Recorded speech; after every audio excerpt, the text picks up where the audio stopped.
My dear brothers and sisters, we have all made vows to Allah subhanahu wa ta'ala.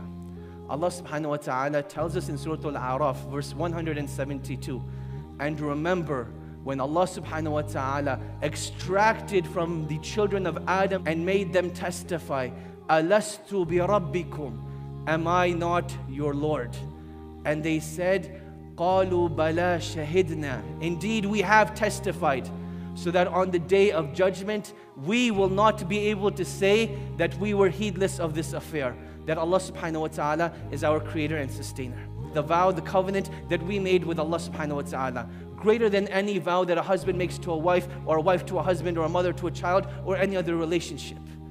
Yet you see, when it comes to Allah subhanahu wa ta'ala, Shaitan has won this battle in distancing us from Allah subhanahu wa ta'ala. The famous verse that all of us know here, we've heard it many, many times, where Allah subhanahu wa ta'ala says that I did not create the mankind and jinn except for my worship.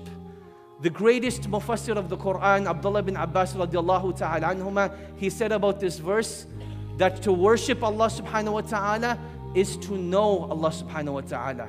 Meaning that the greatest form of worship that we can do is to get to know who Allah subhanahu wa ta'ala is.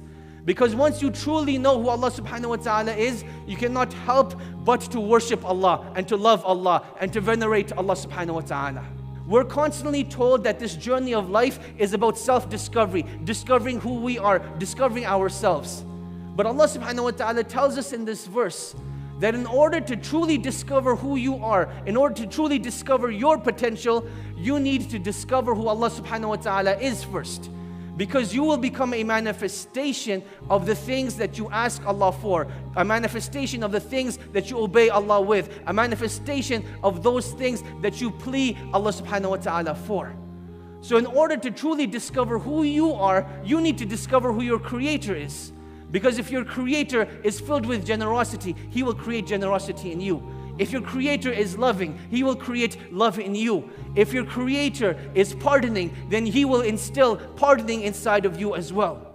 So to discover who you are and who you should be, you need to realize and learn who your creator is. لا خوف ولا حزن لمن هداه حبله متين لا يندثر